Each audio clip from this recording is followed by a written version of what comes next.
Hello my amazing viewers, welcome to my platform and I greet you according to your location.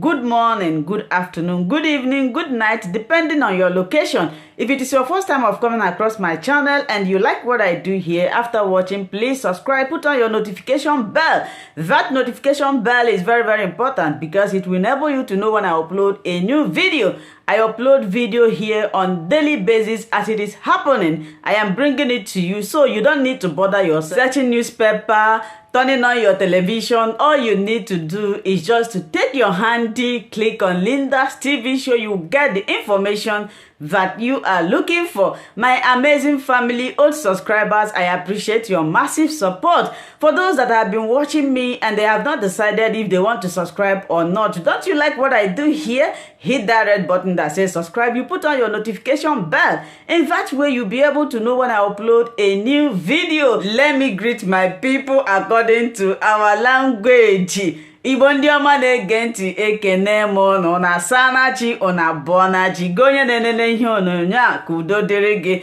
After watching, please remember to share this video with your friends, families and colleagues. And in this video, I am reacting to the Southeast Governors meeting which they held in Enugu yesterday. I know most of you are aware of it. I just bring out my time to watch the program to see the outcome of the program, to see what they are going to discuss in the program. I was shocked. I was really shocked and sad and disappointed in what I heard. This is what Dave Umahi, the governor of Ebonyi State, was busy reading. I was listening to hear when they will talk about Nnamdi Kanu, when they will talk about the release of Mazi Nnamdi Kanu. Hey, onye meru ndị Igbo ihe a? Onye merusi ndị Igbo afụ n'onwe ha n'anya? Onye merusi ndị Igbo adịna n'otu? Onye merusi ndị Igbo agaghị aga n'iru? Now this thing has become a curse upon the Igbos. I was shocked yesterday. They talked about insecurity. They talked about every other thing. They did not even talk about how to cure the insecurity. They did not talk about the issue. Their own son. I know that it might not be their biological son. Their own son, Nnamdi Kanu, is enough to be their son. Is in DSS custody. They didn't talk about it. They know that sitting at home is as a result of Mazi Nnamdi Kanu's detention in DSS custody. They did not mention it. All they were interested discussing is election. Personal interest, selfishness. This is what they were discussing in the meeting. I was really mad. I'm going to play the video for you to watch. But before I play the video, let me read this write-up that is coming from one of the wise elders in Biafra land, and the name is Obasi. Said, Southeast leaders meeting. I have never seen a more useless communique in my life. Okono Obasi. They condemn the killings, so what? Who doesn't condemn killings? Find the killers and bring them to justice. That is the issue. You can condemn sit at home, but of course you would. You are all making from the third entity called Nigeria. You sent soldiers to murder Biafra agitators when they marched on the street. Now you are frustrated because you can't see them to kill. Yet their message of reaching the world. So no news there. This one has to be the biggest joke of all. The Ebubago that fell is what you want to launch again. You haven't asked yourself why it fell before. It is because you are incompetent. You remain incompetent and will still fall. This is true proof of your incompetency. A report that could have been received electronically, studied beforehand, had experts go through and come up with recommendation. You didn't do that. Instead, you still set up another committee to study the report of another committee. Committee after committee, nothing is done. Laziness and incompetency on full display. You resolve to support security agencies to kill your people. Security agents that can't even enforce your laws. Security agents that you are not represented in. Slave mentality. Any clergy or traditional ruler that does not support the call for the peaceful referendum is not speaking the voice of the people. Simple. There is only one thing to dialogue: how the referendum will be held. Until you accept that, you are wasting your time. What a wasted meeting. What a useless set of leaders. This is coming from one of the elders called Okono Obasi. He wrote this to the Eastern governors that attended or held meeting without yielding any report. I am going to play the video for you to watch. Please, after watching, comment, share, and tell me what you think. Are you also disappointed like myself? Because I am very, very disappointed when I listened to what they were talking about in that meeting. Like I said before, if it is your first time of stopping by or coming across my YouTube channel, you are the right place. Please, after watching, share and tell me your opinion in the comment section. On the issue of security and marginalization of the Southeast people, and resolved to study the reports. The report is from Ohaneze. I resolved to study the reports from the Ohaneze worldwide for immediate implementation and engagement with the federal government for amicable settlement of all issues agitating the minds of our people, especially the youth. The meeting agreed to support security agencies to restore peace in the Southeast. The meeting resolved to support election in Anambra State and directed security agencies to ensure a peaceful election in Anambra State come November 6, 2021. The meeting commended all groups and the clergy for their efforts at interfacing with our youth. The meeting further mandated our clergymen, bishops, archbishops, can Ohaneze and traditional rulers to continue to dialogue with our youth. You know, the military says it's a routine field training exercise to check criminality in the different geopolitical zones. If this is actually what it is, do you think this is a stitch in time or it's something that is long overdue? Thank you again for fact check. I think it was launched 2 days ago. Actually, not yesterday. Oh, Monday, sorry. Yes, 2 days ago. Well, it's unfortunate that we have got to this point. Ordinarily, why you hear the hues and cries from Nigerians and civil society organizations is that ordinarily the military should have no business with the civil population. So the military should only be called out in the civil space. Only and only when the situation has become difficult for the civil authorities to control, vis-a-vis using the police. And right now in Nigeria, the civil defense and maybe paramilitary organizations like the Road Safety Organization. So having said that, we look at how we got to the point where, after years of fighting military regime in Nigeria and returning Nigeria to democracy, where we expect that civil rule should take place at the level of governance, and civil police should operate as an interface with the people. We are having ourselves to deal with military men who actually are trained to ordinarily handle war situations or quasi-war situations. And in that case, if you have a man or a woman who is trained to handle war or quasi-war situations, you know that killing is part of his profession. And it's not, it's not anything to him. It's either he kills what he or she perceives as the enemy, or he gets sacrificed for his nation or his state at the end of the day. So, Nigeria has been evolving sociologically, evolving politically, and having settled with the military era, we are now dealing with civil uprising, one way or the other, in the democratic space.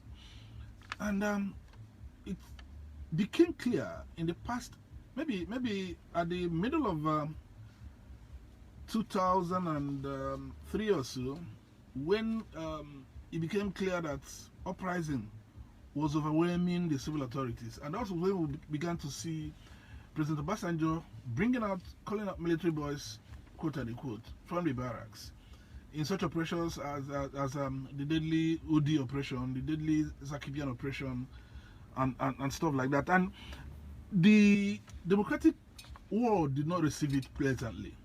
So what has happened is that these days the military has devised operations that are tempered. What we now see is that they have devised operations that are tempered to actually see a way of dealing with the civil strife that is erupting here and there in the Nigerian space. That's why you begin to hear this operation. I mean, it was a heck dealing with Operation Python Dance, Operation what they call it? Crocodile Smile. Smile. is the same thing as Python does, and LYNDA'S, whatever they christened it. But having said this, it's become clear also that the primary interest of the society is to keep the society peaceful.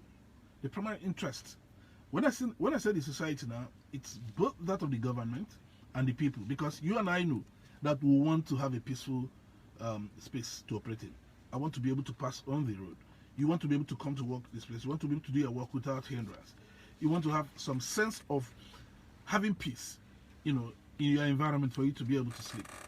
So the society desires to have peace, and it's becoming increasingly obvious that the civil authorities may not be able to alone handle the strikes that are erupting here and there.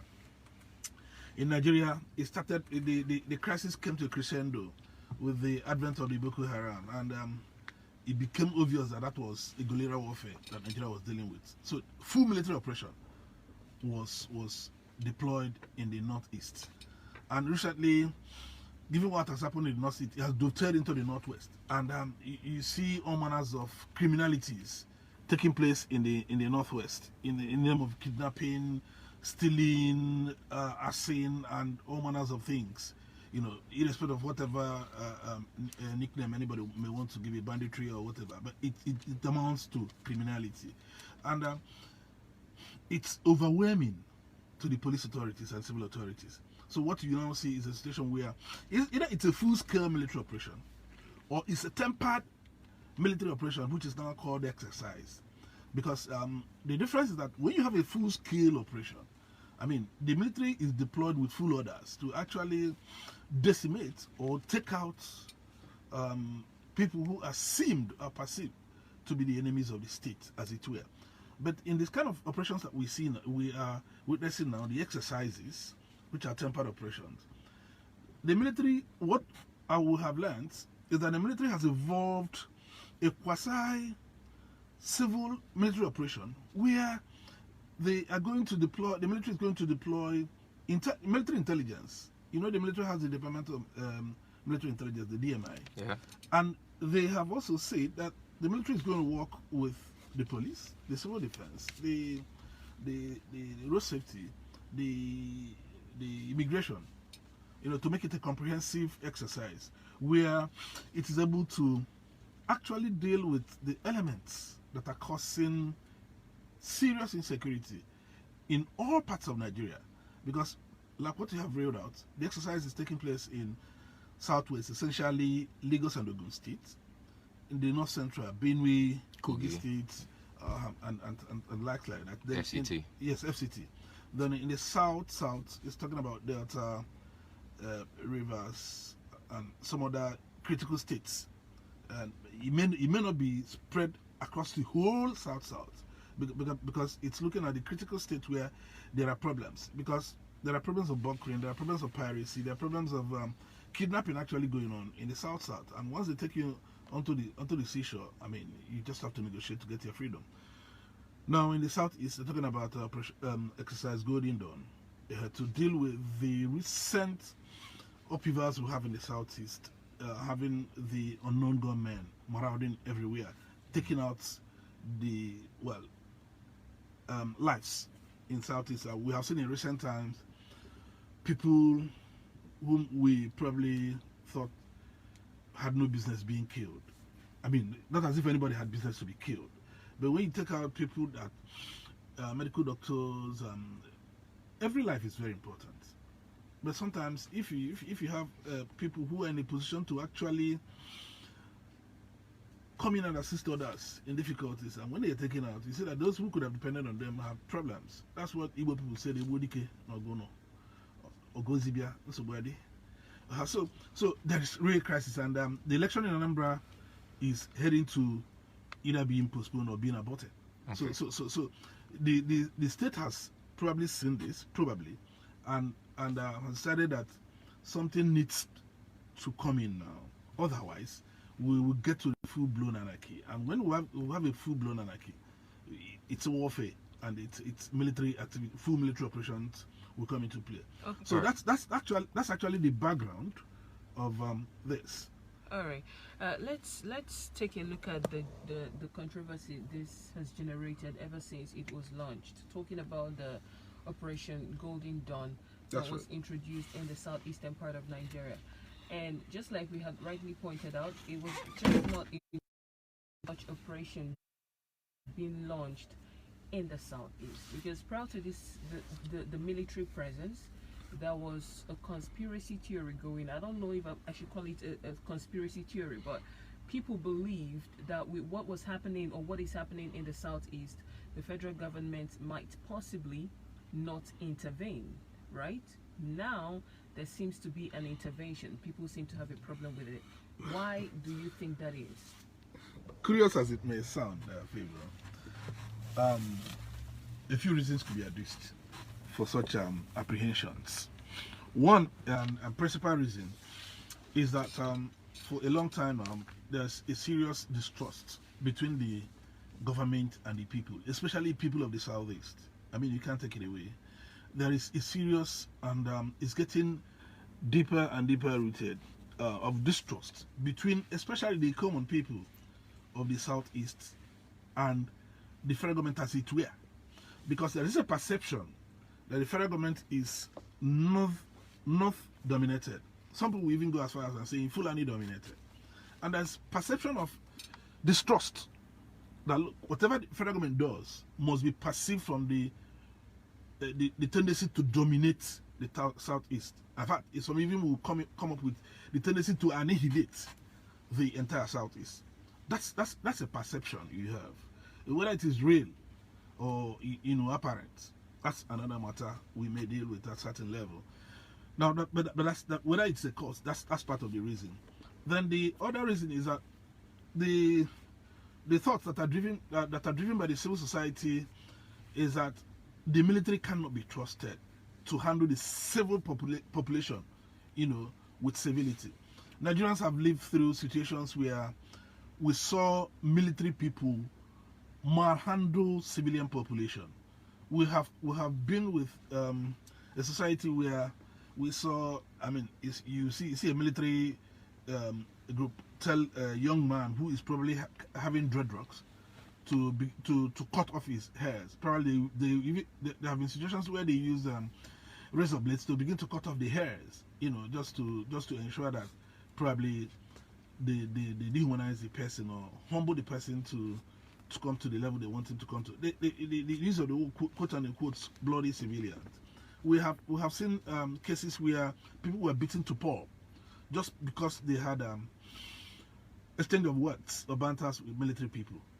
So these events, you saw people where military people told people to lie down in pool of muddy waters. In fact, personally, I have had a case where a military chap poured muddy water on my car.